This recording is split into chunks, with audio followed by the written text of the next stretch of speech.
지금부터 한미 관세협상 후속 민간 합동회의를 시작하겠습니다. 대통령님의 모두 말씀부터 시작하겠습니다. 네, 천둥 같은 귀한 시간 내주셔서 이 주말에 함께 계시는데 감사드리고요. 더군다나 제가 한 2, 3분 늦은 것 같아서 각별히 죄송하다는 말씀드립니다.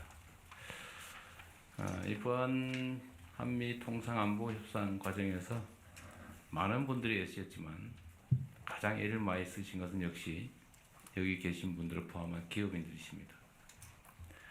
누가 그런 얘기 하더라고요. 지금까지 정부와 기업이 이렇게 합이 잘 맞아가지고 공동 대응을 한 사례가 없었던 것 같다. 그건 전적으로 우리 기업인 여러분들 정말 헌신과 노력 덕분입니다. 진심으로 감사드립니다. 이게 잘 아시겠지만 우리가 뭔가를 새롭게 획득하기 위한 그야말로 능동적이고 적극적인 협상이었으면 어떤 결과가 나더라도 즐거운 일이었을 텐데, 이 안타깝게도 국제 질서 변경에 따라서 불가피하게 우리가 수동적으로 응할 수밖에 없는 상황의 협상이어서 어쨌든 좋은 상황을 만들기보다는 나쁜 상황을 만들지 않는 게 최선이었기 때문에 매우 어려운 과정이었다는 건 여러분도 잘 아실 것 같습니다. 그럼에도 불구하고 어쨌든 남들이 예상하지 못한 성과라면 성과, 방어를 아주 잘 해낸 것 같습니다. 이제 앞으로가 더 중요하겠죠. 제가 자주 말씀드린 것처럼 국민들이 먹고 사는 문제만큼 중요한 게 없고, 이 경제 문제를 해결하는데 천병은 기업이죠. 기업들이 자유롭게 창의적으로 힘있게 전 세계를 상대로 활동할 수 있도록 만드는 게 정부의 중요 역할이기 때문에 그 점에 대해서는 최소한 이 정부에서는 부족함이 없도록 최선을 다할 생각입니다. 일부 걱정되는 측면들이 있죠. 혹시 대미 투자가 너무 강화되면서 국내 투자가 줄어들지 않을까? 그런 걱정들을 하는데, 그 걱정들은 없도록 여러분들이 잘 조치해 주실 걸로 믿습니다. 이 경제라고 하는 게 사실 주관적 의도보다는 객관적 상황에 따르지 않을 수 없는 측면이 더 강한데, 경제적인 상황에 따라서 의사결정을 하겠지만 비슷한 조건이라면 가급적이면 국내 투자에 지금보다는 좀 더 마음 써주시고, 특히 그 중에서도 대한민국 균형 발전 문제가 심각하기 때문에 저기 지방의 산업 활성화를 위해서 좀 더 많은 관심 가져주도록 다시 한번 부탁드립니다. 그리고 어쩌면 이것도 하나의 기회일 수 있는데, 저는 언제나 그렇게 생각하죠. 뭔가 변화가 생길 때 보통은 위기라고 생각하지만 그건 기회 요인으로 만들 수가 있죠. 우리 노력하기에 따라서. 그래서 사실 관세가 올라갔다고는 하지만 전 세계가 똑같이 당하는 일이어서 객관적 조건은 별로 변한 게 없을 것 같아요. 학력고사 어려워졌다고 등수가 바뀌는 건 아니다. 어려운 건 다 똑같이 어렵고 쉬우면 다 똑같이 쉬운 거 아니냐, 그렇게 생각하면서 이 변화된 상황에 신속하게 적응하고 또 그걸 기회로 만들면 우리한테 또 좋은 상황이 도래할 수도 있을 것 같아요.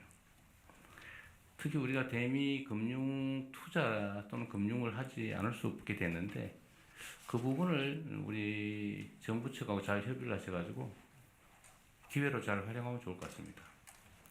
방법은 아주 다양하게 있을 것 같은데, 그 점에 대해서 우리 산업부에서도 좀 아이디어를 좀 많이 내주시고, 또 우리 기업들이 어쩌면 더 안전할 수 있잖아요. 그죠? 그 점을 잘 활용하면 더 안전하게 사업할 수 있을 테니까. 또 정부 입장에서도 우리 국내 기업들이 연관돼서 사업을 하는 게 또 투자금 회수에 훨씬 더 안전성이 높을 것 같습니다. 그리고 마지막으로 제가 이런 부탁 하나 드리고 싶은데, 자관 정부는 우리 기업인들이 기업 활동을 하는데 장애가 최소화되도록 정말 총력을 다할 생각입니다. 이게 친기업, 반기업 이런 소리 하는데 그것은 무슨 의미가 있어요? 제가 세금 깎아달라 이런 얘기는 별로 안 좋아하긴 하는데 네, 저는 그런 생각이 가끔 들거든요. 세금을 깎아가면서 사업을 해야 될 정도면 사실 국제 경쟁력에 문제가 있다. 물론 기본적으로 그게 바람직하긴 하지만 그러나 국내 재정 수요도 감당을 해야 되고 그래서 그런 것보다는 여러분께서 정말 필요한 제일 큰 게 규제 같아요. 예를 들면 규제 완화 또는 해제, 철폐 중에서 가능한 거가 어떤 게 있을지를 실질적으로 좀 구체적으로 지적해 주시면 제가 신속하게 정리해 나갈 겁니다. 뭐든지 할 수 있는 건 다 할 테고, 뭐든 재정 투자도 마찬가지고, R&D 개발 또는 위험 영역에 투자해서 우리 재정이 후순위 뭐 채권을 발행하는 걸 우리가 인수한다든지, 하여튼 손실을 선순위로 감수한다든지 뭐 이런 새로운 방식들도 저는 얼마든지 도입할 수 있다고 생각해요. 그래서 모험적인 투자를 좀 과감하게 할 수 있도록 어떤 그런 방식도 동원해 볼 생각입니다. 또 한 가지 말씀드리고 싶은 거는 이게 어쩔 수 없는 측면이긴 한데 저는 노동과 경영이 양립할 수 없다고 생각하잖아요. 대립적이지 않다.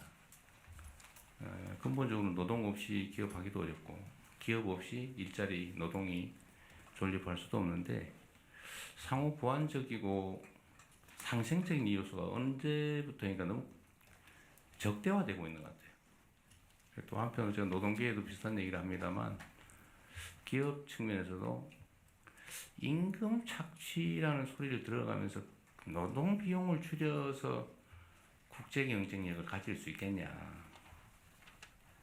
그런 점은 한번 생각해 볼 필요가 있을 것 같습니다. 특히 첨단 산업, 첨단 기술 산업 같은 경우는 뭐 사실 역량이 문제지 인건비 액수 차원의 문제는 아닌 것 같아요. 또 그런 산업들 우리 정부 입장에 많이 키워야 되고요. 물론 이제 중소기업이나 전통산업 이런 건 뭐 불가피한데 그래도 첨단 산업 또 글로벌 경쟁을 해야 되는 그런 대기업 같은 경우는 그 비중도 매우 적을 거고 그래서 그 문제에 대해서 조금 더 관용적이었으면 어떨까 하는 생각이 들고요.